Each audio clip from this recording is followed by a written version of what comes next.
Celebrating Hispanics in corporate America. It's really a fascinating question for someone who's been around for quite a while. I recall when I joined the workforce in the mid 80s, the question was, were Hispanics allowed to celebrate in corporate America? And the question we're here today is how Hispanics are celebrated in corporate America and recognized. So very fascinating to see where we've come. Great panel. Let's get right into it. Especially thinking in the last couple of years, Yesenia, how do Hispanics feel about themselves in the workplace today? Hello, that's a great question. I can personally identify in terms of how much I feel like a lot of our employees are gaining confidence to speak up, right? To demand more, to be celebrated more. So for me personally and professionally, I've seen that journey. I've gone through that journey, and I've seen it happen more. I think as people gain more awareness of how much leverage they really have within their careers, how they can just be empowered to take control of their destiny, and really just be in a position to ask for more. And I think celebration is really along the lines of that, right? About wanting more. Sandra, same question. Yeah, I think so. I would say that I think Hispanic employees are trying to find their way. They're trying to figure out how to navigate their careers. I think at times they feel like the silent minority, and that perhaps other minority groups are getting more attention. And so, just to Jasenia's point, continuing to find our voices, right, and the courage and the confidence to speak up and advocate on our behalfs. Yeah, to build on that, I think there's a big opportunity for Hispanics, in today's day and age to really kind of be, when they come to work, the ability to be their most authentic self. I know growing up as a kid, and probably the same for many of us on the panel, there've probably been opportunities or scenarios in our lives where we sort of dimmed our culture a little bit with the settings that we were around. And maybe that's in little subtleties, like, your given name is really Jorge, but you tried to assimilate, and you've had people, reference you as George. But those barriers that the Latino community is facing in the workplace, I think corporations and companies, they play a big role in helping sort of reduce those barriers, because statistics show that companies that are more diverse are a lot more impactful, and what's good for business is also good for the bottom line, and I think it's something to be celebrated. And Silvia, how do you feel? How do you feel about Hispanics feeling? So I really like how Sandra positioned it as the silent minority, especially in the time where in the last 2 years, we are seeing, maybe not for the right triggers, but it is good that we're having so much conversation about underrepresented minorities and the value of bringing different voices to the table. In that conversation, I think Latinos usually are not the best advocates for themselves. And so we need to create the platforms and the environments where they can and bring their whole self to work and can be their whole self. Because when they do that, Latinos are incredibly valuable and bring a very different perspective. I don't like generalizations, but we do see a different kind of thinking, a different kind of creativity, a different kind of work style that is very valuable in the workplace when Latinos are at their full potential. And we want to see that happening every day. But in order to do that, we have to enable a stronger voice. We don't have as strong as a voice as we can have. And for me, it's a business discussion, not just a social discussion. It's the 18% of the population. It is the fastest growing part of the population, the highest number of new businesses being created in the United States. It is truly a business quest as much as it is a social one. Thank you. So yeah, let me pick up. I took a note when Sandra said that about the silent minority. Can you say more about that and any other barriers you see for Hispanics in the workplace? Sandra. Sure. I'll talk a little bit about some of the barriers. I think that, employees or Hispanic employees feel the need to repress, right, who they've been, right? And so what I mean by that is, modifying their appearance, right, modifying their body language and or their communication style to fit into what is believed to be the traditional way. And I think organizations, and I think someone touched on this, organizations really need to continue to focus on creating a safe environment and a safe place for employees truly to bring their whole selves to work. And I think that we will continue to break down those barriers of feeling the need to have to adjust who you are in order to fit into a box. And anything special in regard to gender? There are Latinas have special barriers, higher barriers than our Latinos in the workplace. Yeah, I mean, I think we Latinas, right? Sometimes we're animated, right? We talk with our hands. Our volume can tend to be high, right? And sometimes those things are perceived as a need to have to calm down or a need to have to control your emotions. And again, it's just kind of who we are culturally, right? And so I do think that Latinas struggle with those types of things in the workplace. And again, at times, repressing who they are in order to fit that mold or fit that box. I'll jump into that because it's a passion of mine. And if you haven't read Adam Grant's Originals, the book, he talks about a specific case about a Latino woman and how Latino women have to earn their right in a much more arduous way than any or most others. And I think that piece about being personally, I can relate. I have been over the years, I as an executive today, I am very Latino. I express myself. I am a stereotypical Latino, I guess. And I've been in positions where it's like, well, you're too colorful.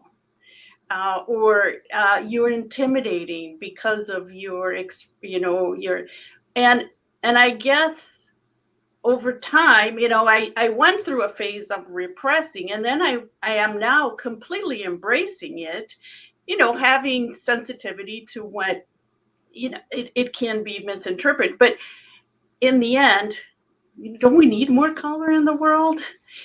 Don't we need to be more direct and assertive and get to the point and make progress and move on? So I do think women have it much harder when it comes to Latinas.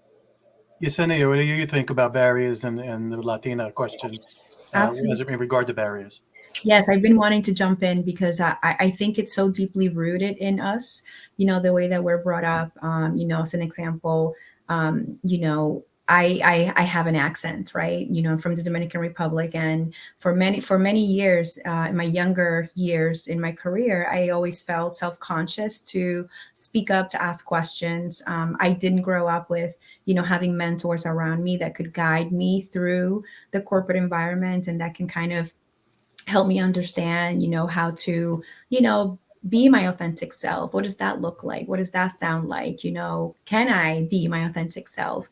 And onto the comment that you made, Silvia, I also felt, especially when I worked at Google a few years ago, it's more of a conservative environment, I would say. Obviously, there's a lot of people that show up as themselves, but I always felt like I was the most colorful. I always loved to wear red lipstick, maybe fun shoes or like a fun bag and pants. And so I always kind of felt like, should I be wearing this? Should I be, showing up in this way? So I think it's part of who we are. I'm an immigrant woman. And so understanding our place in the world can take time. But I think one of the things that I'm most excited about is the younger generations kind of stepping into that power and not being afraid to speak up, to show up as themselves. So I'm very, motivated by what I see in the younger generations joining the corporate space.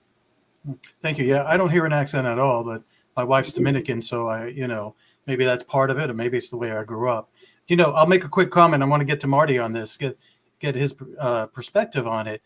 20-something years ago, I'm not sure how many of you would have hair length and the length you have it. Because I remember women discussing, they felt so that to be accomplished, they had to cut their hair short. And I would even say my wife's hair is much longer and she's well accomplished than it was 20 years ago. So I take that as a hopeful, visible sign, as much as it's just the fact that you're here. Marty, barriers and any special gender barriers that you see? Well, I think that the women, hit that spot on, with their experiences and, growing up as I have more sisters than brothers. So it was a very colorful upbringing. And I would agree with the sentiment that they shared. It's even more so difficult, for women, having to overcome those barriers from a gender perspective, but then you add it from a Latina perspective, and it certainly heightens it. But I do think that, like males, we have the opportunity to kind of help break those barriers. I think it's important for us to become allies and create inclusive environments where not only we're offering these seats at the table, but then we're welcoming and challenging them to speak up and to provide their input, in a variety of capacities, whether it's in regards to anything around diversity and inclusion in the workplace, but even just bringing forth their ideas. And I proudly, am a agency owner, and 90% of the people that work for us are women. And most people ask me why, if I'm intentionally seeking that out. And I said, well, to be frank, I hire the best talent every time, and it so happens to be women. So I think it's something that is a strength of ours. Secret weapon. Let's stay with you, Marty. What's the role of corporate America on this, and what are some of the best practices you see from corporate America in regard to making Hispanics feel comfortable in their organizations and celebrating Hispanics very specifically? Well, I think it has to evolve past, as Claudia would say, bad margaritas and, breakfast tacos during Hispanic Heritage Month. There's just so much more to our culture and the contributions that we bring, not only to the companies that we work with, but also just to society and the impact that we have on just a regular American culture. And I think the corporate America plays a really strong role because they need to find ways to celebrate their Latino and Hispanic employees, not just during Hispanic Heritage Month, but throughout the year. And, I'm an advocate for this happening, not only for the Hispanic community, but also for the African-American culture and the Asian culture and all the other minority groups that are represented. I think corporations stand to be the example and find ways to celebrate the diversity and the things that make their companies great year round. Great. Silvia, the same question. We have a major responsibility. It is corporate America can and will make impactful change. You have here in my background as the Latino Resource Network, which is our employee resource network for Latinos at 3M. Last year, we had the theme of Time to Act, and it was really about being seen, being heard, and being valued. That was the theme. And we do have a focus on recruitment, retention, and development of Latinos, because I think we need to be focused on all aspects. We need to make sure corporations represent the population. And today we're not there yet. And we recognize at 3M that it is something we have to do more of, and we are focused on doing more. But increasing representation, very critical, because again, it goes back to being a business rationale beyond just being the right thing to do. Supporting employees to be themselves, to celebrate their Hispanic heritage once they are part, and creating community that supports each other. Latinos, we need to feel part of community, and we need to find ways to do that within corporate America. And then develop our employees, our Latinos, through different programs, through mentoring. We have very strong mentoring programs, but also develop Latinos in our community, not just Latinos within 3M, but the next generations of Latinos. A lot of us, in my case, I'm a professional immigrant. And so I did have some level of privilege in my career, and not all Latinos have that. And so we need to make sure we are extending opportunities for development as well. Yesenia? I think in addition to all the things that Silvia mentioned, I think it all starts with understanding your workforce and understanding that Latino composition within your workforce, so that you can kind of understand, okay, so we have, a sizable representation of this group. We need to be able to listen to what this group needs. Number one, setting up an infrastructure where you can constantly receive feedback from your employees. The employee resource group is an important avenue where you can, use to, learn more about how our Latino employees want to be celebrated, want to be, acknowledged in the company. What are some of the things that can help, their path to promotion, to that career advancement. So I think it all starts with understanding your employee data and who is at your company, and then understanding how are you listening to, what your employees are saying, their needs, how do they want to be celebrated. I think, Marty, you mentioned it's not just during Hispanic Heritage Month, that's 1 month out of the whole year. There's so many other important milestones and points within the year that you can use to celebrate your Latino employees. So it's really understanding your employee base and what their needs are, and then activating around that, whether it is more around career advancement or just really representation and showcasing more Latinos, whether in meetings, in events, in our case at iHeart is, do we have radio personalities, podcast creators, artists that are showing up to our concerts? So how do we drive representation? So it could, it can take so many different, it can look so many different ways. It's just really understanding how employees really want to be celebrated. Thank you. Sandra? So totally agree with everything that's been said already. So I will attempt not to be repetitive. But what I would say is the role of corporate America is to help employees find purpose, right? Employees expect that their jobs bring a significant amount of purpose to their lives, right? And employers really need to help with this and really help meet this need. And so what I would say is people who are able to live their purpose at work, they're more productive. Not only are they more productive, they're healthier, they're more resilient, and they are more likely to stay, right? And so I think if we can find that purpose and that sense of belonging, that is absolutely critical, and that's a critical role that corporate America has to play. Sandra, let me stay with you. You talked about, you said productive, right? And that could be a metric, right? Productivity. Silvia talked about the business rationale. Let's just do this in a finance way. Or what would you expect to see in terms of metrics from creating this purpose, from making Hispanics be comfortable before it hits total return to shareholders or something? What would it actually improve other than more diversity? What does that all improve on the business sense? Sure. I mean, I'll just take, I think the way so a couple of different things. If I were to give you a specific metric example, I could say it could be something as simple as showing up to work every single day, right? Attendance, right? And being at work is, again, when you have that sense of purpose, you have that sense of belonging, you feel like you're adding value and you have impact. Showing up to work isn't much work.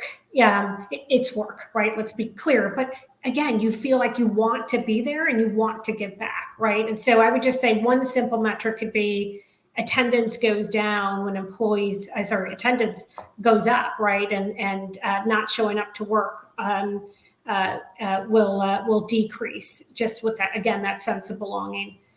If I were to think about it, I think there was a second piece to your question, and it's slipping me right now. Was there a It's second about piece? what improvements in the business rationale.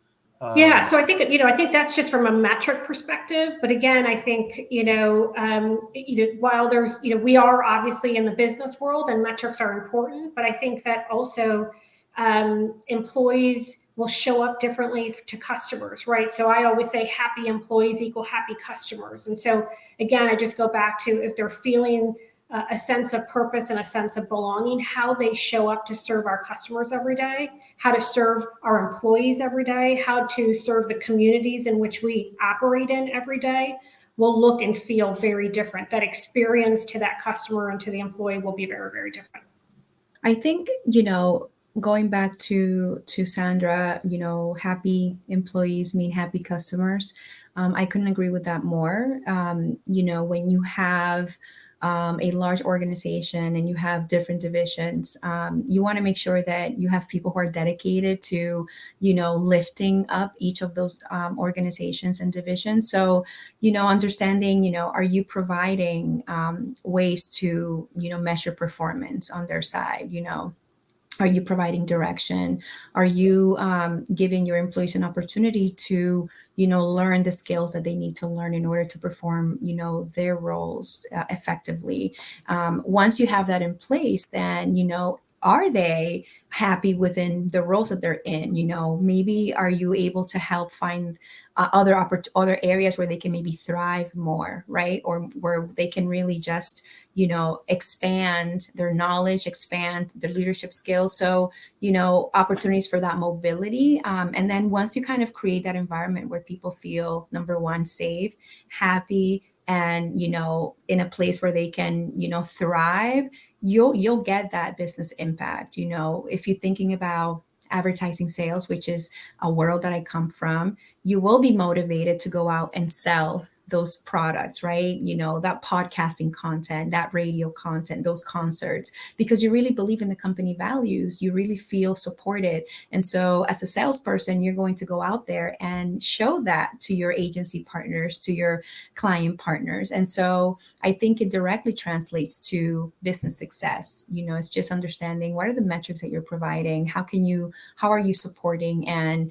are your employees feeling motivated by your mission, by your products, and how do you ensure that that never goes away? And then you'll for sure see that those business results, whatever it may be revenue, it may be acquiring more customers, it may be just like getting more listeners. There's so many ways to measure. It's just understanding what are you providing and what infrastructure are you creating so that people can thrive and do their jobs well.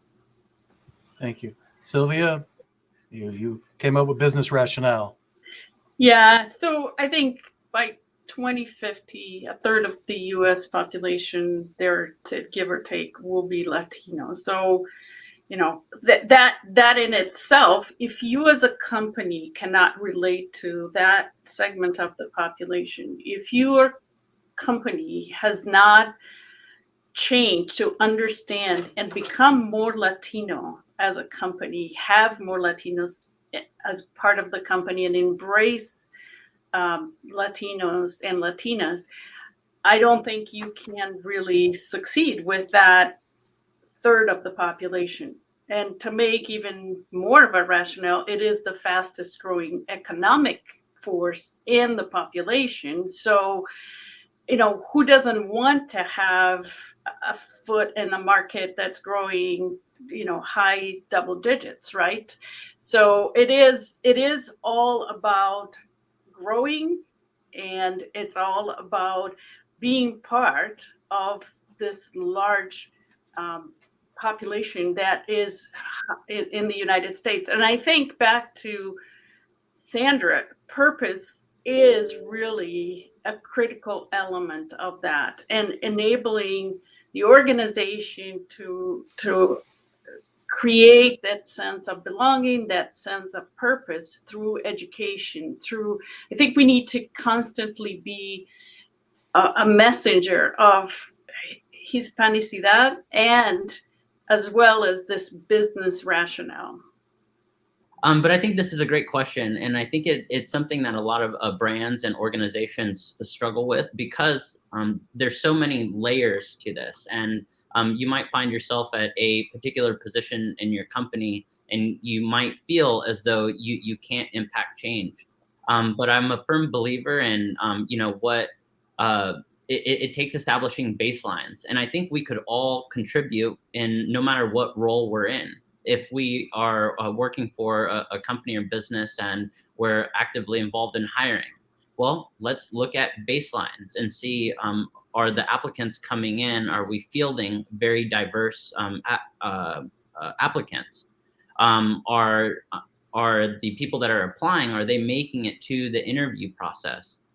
So I do think that a lot of us, unique to our position, we have ways that we could be impactful, but even on the supplier side of things. I admire brands like Procter & Gamble that have made commitments to look at how their engagements with vendors and with other, smaller agencies. And they're examining that a lot more closely to see if there's a way that they could intentionally hire more diverse minority agencies so that they could get their sort of piece of the pie. But I think it's a question we might have to all ask ourselves is, where we sit in our position, how could we begin to turn the tide and be a little bit more inclusive in the roles that we work with? And as these ladies have said before, the brands that are making an investment, that they get it. And there's many brands that don't, but I'm so grateful for events like this to happen, because I'm beginning to see the big wave of change that's happening. Over the past several years, the signatories with the Hispanic Promise, more and more companies are realizing how important this is, and each year that happens, things are getting bigger and better. So I'm very hopeful for the future. Thank you. Over my career, it certainly seems that Hispanic Heritage Month, the growth of it, the amount of corporations, organizations, and people celebrating it and recognizing it and doing educational events during Hispanic Heritage Month, has grown tremendously. And I think Hispanic Star has been a big part of that, by the way, in the last few months for sure, helping everyone celebrate it. How can we make Hispanic Heritage Month more impactful for corporations in celebrating and making Hispanic employees? Marty mentioned, I think years ago, the bad margarita. And I guess we could guess there are probably still some organizations there, right? It's a cultural celebration, very nice. Forget about it when we're done. And I know there are a lot of good companies doing really good work, especially during that month. But how can we help? How can corporate America be more impactful? Again, in celebrating Hispanics and making them feel comfortable. Yesenia, let's start with you. Well, I would personally love to be able to extend the influence of Hispanic Heritage Month through the entire year. There's so many, memorable moments for all of us, whether it is, for example, Latina Equal Pay Day, right? Something that could really just bring awareness around the pay gap, especially when it comes to the Latina women. Mother's Day and Father's Day, and understanding, how Latina moms and dads function in this world and in the corporate environment. Just like finding opportunities to extend that influence.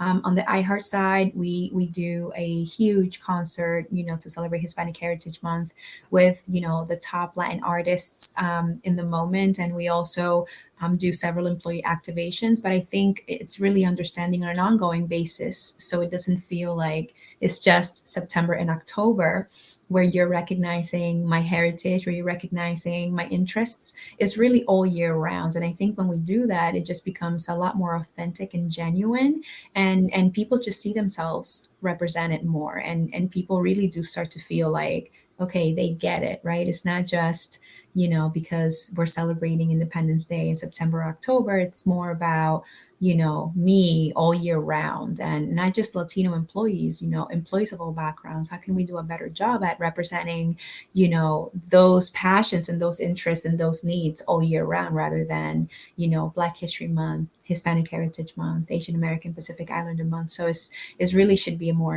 of an ongoing effort. Yeah. Sandra? Totally agree that it should be an ongoing effort. With that being said, I do think it's a great time to have sort of heightened focus on Latinos and Hispanics during the Hispanic Heritage Month, and some of the things that we've done around this time. So I'll talk a little bit about what our agenda was last year. We actually brought in the CEO of We Are All Human, Claudia Romo Edelman, and she was part of a panel discussion relative to what are we seeing in society today from a statistics standpoint, and just some of the trends that we're seeing relative to the Hispanic Latino population. And so it was education, which I think is really helpful, and I think it really shed some light on some of the real issues that exist in society and in the workplace relative to Hispanics. And so I thought that was certainly a best practice. We've also leveraged videos to really showcase employees. So we signed the Hispanic Promise in 2019, which was one entity of Santander. 2019 as part of one entity within Santander, which was Santander Consumer USA. In 2020, we expanded that and we signed the Hispanic Promise for Santander US as a whole. And so every year we're trying to sort of leverage the Hispanic Promise to really bring heightened focus to the commitment. I would just close with, during the panel discussion with Claudia, we also leveraged a video just highlighting some key statistics that were, again, educational and build awareness. So I guess I've sort of had this trend of videos through different populations, really sharing and providing some education. But I love what Sandra had mentioned, because one thing that I think we no matter what type of Hispanic we are, whether we're Venezuelan, Colombian, Mexican, or any shade in between, I think we all share these powerful stories. And whether you're first generation immigrant, or your family has been in the U.S. for many years and generations, I think the stories that we have immense power and value, because it shows other people that come from the same background as us, same upbringing as us, that there are people like us that are reaching these new heights in their professional development. And I love the toolkits that Hispanic Star has put together. And we had a lot of success in engaging with the Dallas Regional Chamber of Commerce here in Dallas. And one overwhelmingly feedback that I got from a lot of the ERGs that I had the opportunity to speak with is that they loved how turnkey the assets were.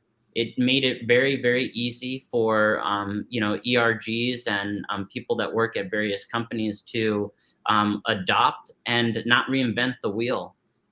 There's just so much assets that Hispanic Star has made, and the biggest value I've seen is just it makes it easy for corporations and brands to tag along and add their own branding and tell those unique stories that exist in their organizations. Silvia? So I'm going to build on this concept that it needs to be a year-round focus, not a month. But the month gives us a platform and a stage to come and bring more of a spotlight. We have a dream team in our Latino Resource Network board, really an incredible team made up of American Latinos that are expats, and other other races and coming from all different parts of the company.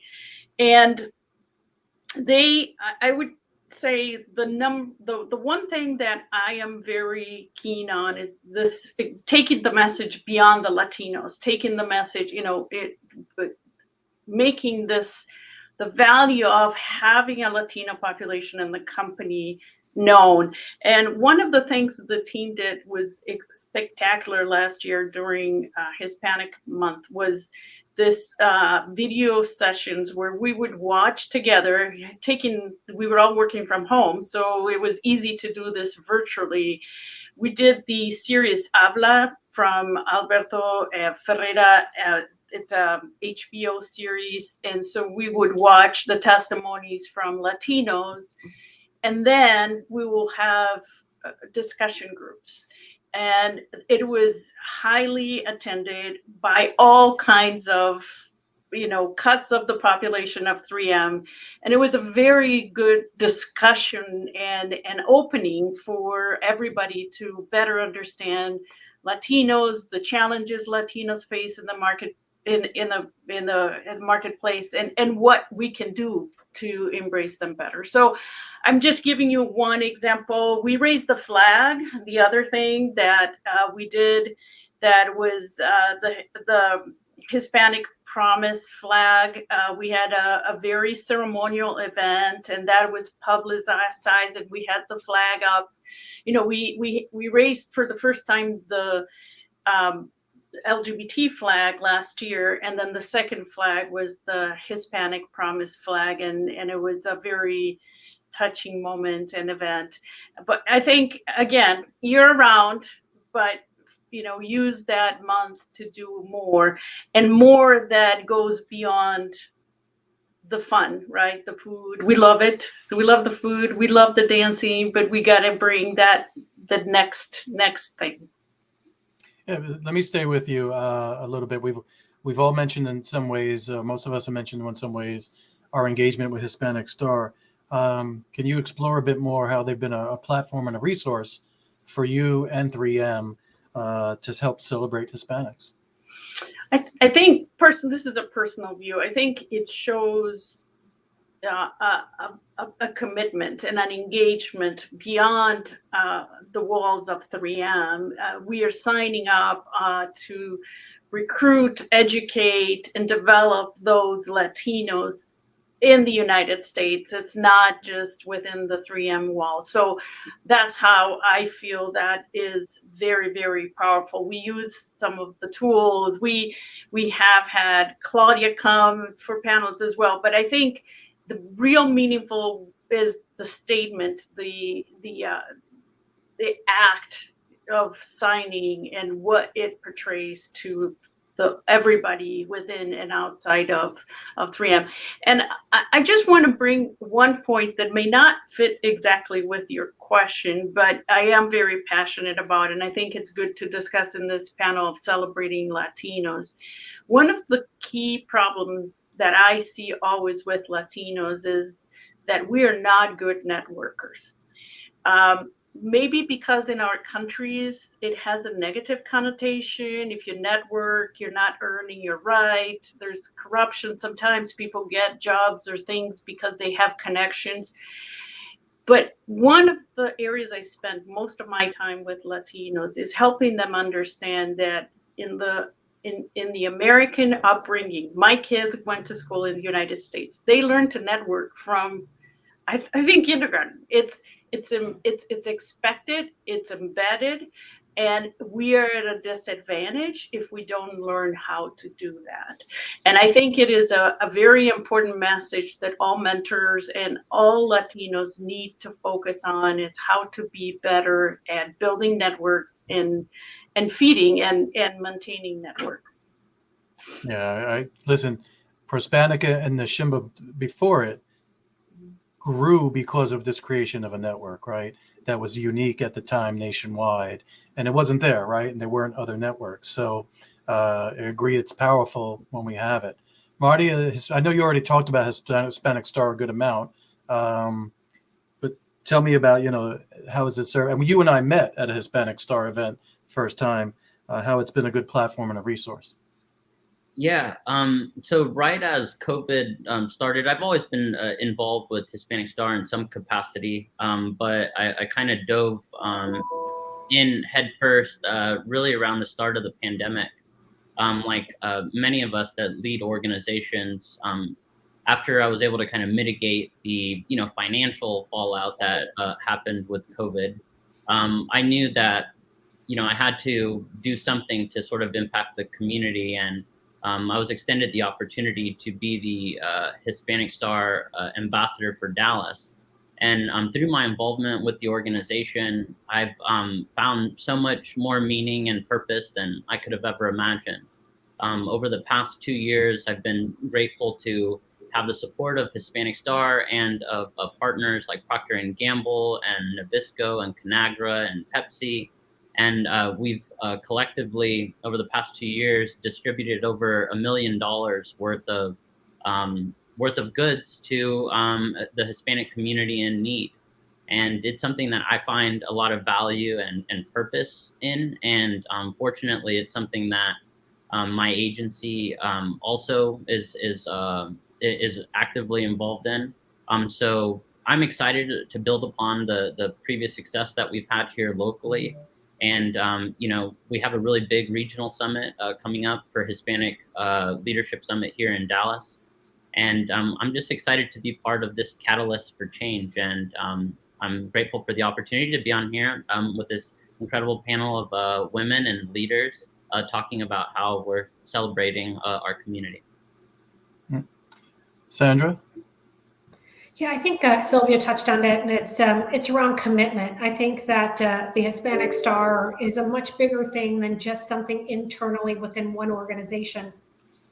There are 270 organizations, I believe you said at the top of the call, that are part of or have signed the Hispanic Promise. And so I think employees feel like they're just big, they're part of something so much bigger when we talk about the Hispanic Promise and we talk about the Hispanic Star. And so I think that commitment just extends itself to a different level when it's not just, your company that's involved in this, but it's many others that have signed up to support this commitment around attracting, retaining, and developing Hispanic employees. Thank you. Yesenia? In terms of our engagement with Hispanic Star, I'm excited that we're, essentially at the beginning of really understanding how, iHeart and the Hispanic Promise can just drive more influence in the space. We personally have the same type of pillars around diversity and inclusion, which is understanding how we can hire, more diverse, employees, retain and really amplify the voices on our platform. So I think this year we're especially looking forward to driving that bigger engagement with Hispanic Promise, and also as we are formally launching our employee resource groups around the Hispanic affinity, understanding there's so much potential just to continue to drive that influence. And I feel fortunate to have the support of the Hispanic Promise and to have this organization go out there and really represent our community in such a beautiful way, and really just continue to expand our voices and bring that representation that is so much needed. And so for this year, I'm very excited to just dive in deeper and make sure that we're collaborating across so many important initiatives that are still necessary, especially in the media environment, and thinking about how we think about representation, how we think about representation not just in front of the microphone but behind the scenes, and also within our daily operations, understanding how we can just leverage a lot of the content that you've put together, the toolkits, and obviously opportunities for to speak at our different events and award shows. I think there's just so much potential, and I'm very grateful to be part of this network.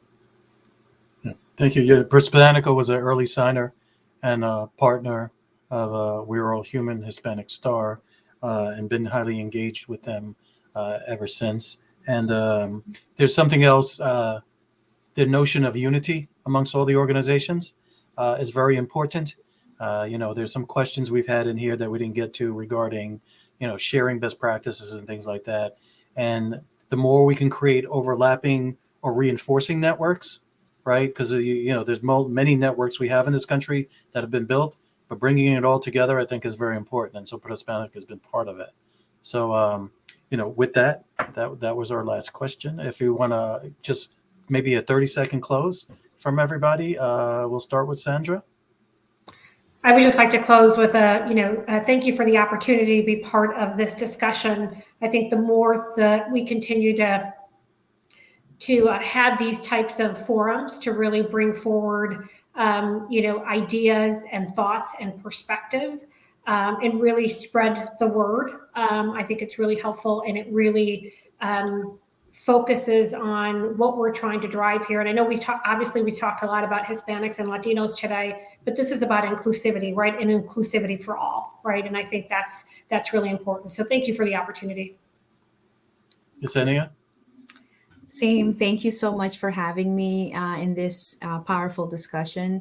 Even though it feels like we still have a long road when it comes to representation and, promotion of Hispanic talent in corporate America, I do feel very inspired by, all of the work that, we're all collectively doing to make sure that, we are rising, and we are also, kind of creating opportunities for younger generations to come in and to do it differently. So I'm just very inspired by the possibilities ahead. And thank you, especially to Hispanic Promise and We Are All Human, for all of the work that is being done and for continuing to fight the good fight. Silvia? So, Sandra, Yesenia, Thomas, Marty, it has been an honor to be in this panel with you. I am in awe of your leadership, and you as Latinos are exactly what we are so excited to celebrate today. I think my message is, for those of you who will be seeing the panel, is embrace your Latino, embrace who you are, and just come forward to your fullest potential, because that's how you will make a difference. Thank you. Marty? My final thoughts will be this. I think we're all uniquely positioned to impact change in our by leveraging our spheres of influence. But in its simplest form, I think we all have the opportunity to mentor and to sponsor other Latinos and diverse communities. And I want to issue a bit of a call to action, and I hope that upon you listening to this and the other great messages you'll hear today and have heard, that go back to your business, go back to your communities, and find ways that you could mentor the next generation of leaders. I feel so grateful to have mentors and sponsors in my personal life that have allowed me to accelerate at a professional growth rate that I could have never imagined. And I feel like it is my duty to extend the same. And I hope that you'll join me in doing so. Thank you. Thank you. Thank you all for participating and for going over time, I believe. So thanks for sticking with it. I think it's very helpful. It's actually a little inspiring for me personally, because as we reflect on this notion of celebration and clearly even this group, we've got a long way to go, it's been said, but clearly today we can bring a lot more. When I joined the workforce in the mid-'80s again, I had long curly hair and a goatee coming out of the Bronx. I couldn't wear that in corporate America. I couldn't pull it off today anyhow. But you had to shave it down right away and get very what we called corporate. So very inspiring to talk with you all today. I look forward to seeing you and talking with you in the future. And thanks for your time and giving. Thank you very much. Thank you. Thank you. Thank you.